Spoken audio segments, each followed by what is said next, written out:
नमस्कार। आप देख रहे हैं सरल न्यूज। मैं हूं आपके साथ पिंकी पांडे।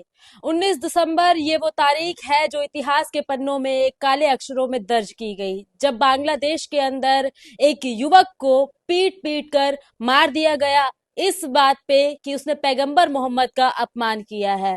और उसके बाद से लगातार तस्वीरें कुछ इस प्रकार की आ रही है कि भारत के बॉर्डरों पर लगातार भारतीय सेना जो है वो चौकसी करते नजर आ रही है। बॉर्डरों के ऊपर तक अभी जो जिस प्रकार की तस्वीरें हैं वो एकदम निंदनीय नजर आ रही है। लगातार बांग्लादेश के अंदर हिंदू मंदिरों को टारगेट किया जा रहा है। आज से 2 साल पहले यदि आपने तस्वीरें देखी तो जो बांग्लादेश की प्रधानमंत्री थी शेख हसीना को वहां से भागने तक की नौबत आ गई। इस वक्त शेख हसीना भारत के अंदर शरण लिए हुए है और उनकी मांग बांग्लादेश में लगातार तेजी से चल रही है। और इस घटना के बावजूद अभी तक केंद्र सरकार का कोई रुख नहीं है।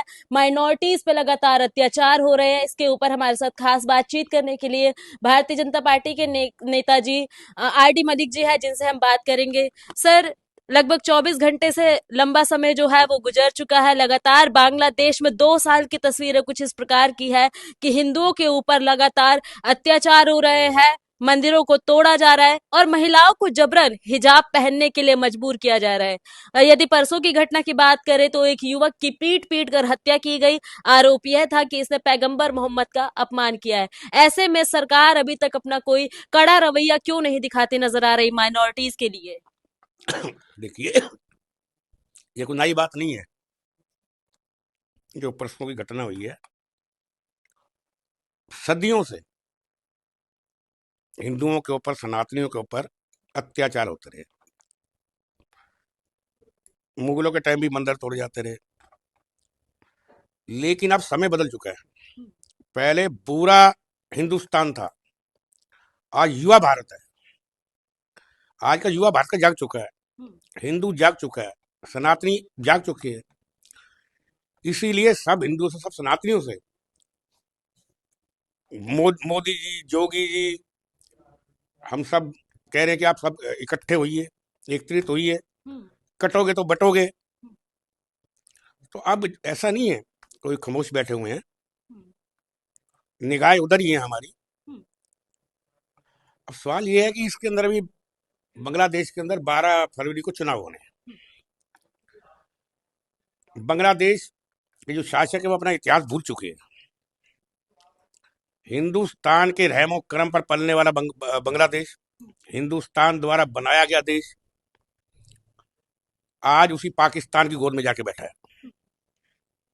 इनकी सोच, इनकी मानसिकता कट्टरपंथी है, विचारधारा के लोग हैं ये। लेकिन ये जो अपराध हुआ है, इसने पूरे हिंदू समाज को, सनातनियों को झकझोर कर रख दिया।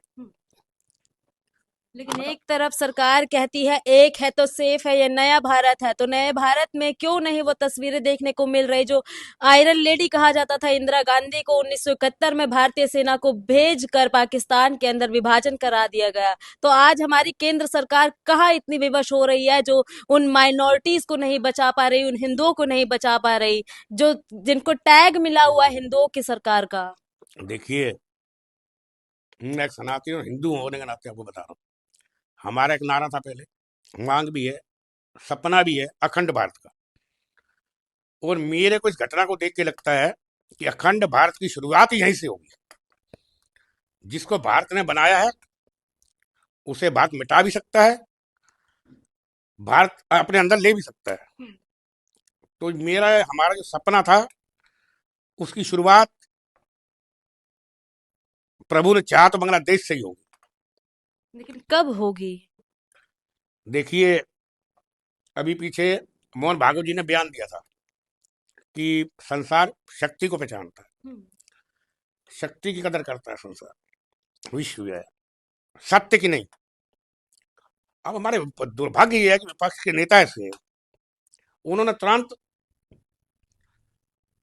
राहुल गांधी ने इसका खंडन किया कि नहीं, शांति दूत की होनी चाहिए, शांति की पूजा होनी चाहिए, शक्ति की नहीं।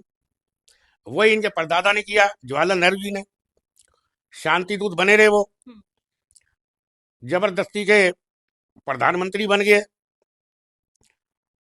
और क्या हुआ, आधा कश्मीर पाकिस्तान ले गया, चीन हमारी ले गया शांति शांति करते हुए। अब वो शांति नहीं है, अब यहाँ शक्ति का राज है, शक्ति चलेगी देखना। लेकिन परदादा की यदि आप बात कर रहे हैं तो जो दादी है उन्होंने तो माइनॉरिटीज को बचाने के लिए एक देश ही बंटवा दिया। आज सरकार क्यों कड़े कदम नहीं उठा पा रही? शेख हसीना को लेकर लगातार मांग है बांग्लादेश के अंदर कि उन्हें लौटाया जाए, उनके ऊपर मौत की सजा तक सुनाई जा चुकी है, तो भारत सरकार क्यों पीछे हट रही है? क्या करे भारत सरकार? हाँ, शेख हसीना को उन्हें सौंप दे। शेख हसीना ने हिंदुस्तान के साथ मिलकर काम किया। हिंदुस्तान और भारत और शेख हसीना बांग्लादेश की आपस में अच्छी पटरी पर बैठ रहे थे, अच्छी सोच थी दोनों की, तो मदद तो करनी पड़ी। क्या कट्टरपंथियों को हाथ में दे दो उन्हें? लेकिन कुर्बानी तो हिंदुओं की चढ़ रही है। अब हिंदुओं की चल रही है ना, मैं तो कर कुर्बानी, ये कुर्बानी खाली नहीं जाएगी, व्यर्थ नहीं जाएगी। अब क्या है, अब एक बात सुनिए। 12 फरवरी को बांग्लादेश में चुनाव है। बाहरी विदेशी शक्तियां चाहती हैं कि वहां चुनाव ना हो, भारत अटैक करे या कोई ऐसा कदम उठाए, उसका मोहम्मद यूनुस जवा का कट्टरपंथी एक सोच का व्यक्ति बैठा हुआ है, और गंदी मानसिकता का व्यक्ति है वो। पता नहीं कैसे उसे नोबेल पुरस्कार किसने दे दिया। तो राजनीति में चलता है, चमचों को मिल जाते हैं ऐसे पुरस्कार, ऐसी बात नहीं है। वो चाहता है कि इससे चुनाव टले, इसीलिए वो भारत सरकार को उकसा रहे हैं कि अगर हम एक्शन लें, उनको बहाना मिले चुनाव। लेकिन ये बचेंगे नहीं। ये मैं आपको आज सच्चाई कह रहा हूँ कि हिंदुओं की मांग सनातनियों की मांग है, ये बिल्कुल नहीं छूटेंगे ये। आप देखना, समय का इंतजार कीजिए। अब सरकार है उतावलेपन में या किसी के भड़काव भड़काव में नहीं आती, बहुत समझदार भारत के अंदर नेतृत्व है इस टाइम सरकार का जो कर रहे हैं। मोदी जी हो गए, अमित शाह जी हो गए, राजनाथ सिंह जी हो गए, गडकरी जी हो गए, अच्छे लोग बैठे हुए हैं, दिमाग उधर है। अब इनके बोलने से क्या है, ये पहले तो खंडन करते हैं। मोहन भागवत बयान का मैंने बता दिया, वो उस, है उस तरफ, उन्हें भी भय है, ये नहीं उधर भय नहीं है। लेकिन वो दुर्भाग्य से उनके हाथों में खेल रहा है, पाकिस्तान के हाथों में, तो आ जाएगा रिजल्ट जल्दी। अच्छा, आखिरी सवाल लेना चाहूंगी। जो पहले की तस्वीरों की यदि बात करें, जब इसराइल और फिलिस्तीन के बीच लड़ाई चल रही थी, कुछ ऐसे चेहरे नजर आए सामने जो संसद के अंदर आके जय फिलिस्तीन के नारे लगा रहे थे, स्लोगन्स रेज किए जा रहे थे, from the river to the sea Palestine should be free. आज वो लोग शांत बैठे हुए हैं, और पूरा बॉलीवुड एक टाइम पे उतर चुका था ऑल आइज ऑन रफा के नाम पे। आज वो लोग एकदम शांति डाले बैठे हैं। सोशल मीडिया पे दो टुक नजर आ रही है। एक स्पेशल कम्युनिटी इस घटना के बाद से लगातार हंसती नजर आ रही है कि जो हमारे साथ किया गया वो आज तुम्हें भोगना पड़ रहा है। देखिए, जो उस टाइम फिलिस्तीन के हक में खड़े हुए थे, अब जो ऑस्ट्रेलिया में हुआ है यहूदियों के साथ, तो इनके बयान क्यों नहीं आ रहे? ये खामोश क्यों है? क्यों है खामोश? ये बताए ना, प्रियंका क्यों खामोश है, राहुल गांधी क्यों खामोश है, सोनिया क्यों खामोश है, कांग्रेस पार्टी पूरी क्यों खामोश है? क्या वो इंसान नहीं है? इजराइल के अंदर पहला अटैक किसने किया था?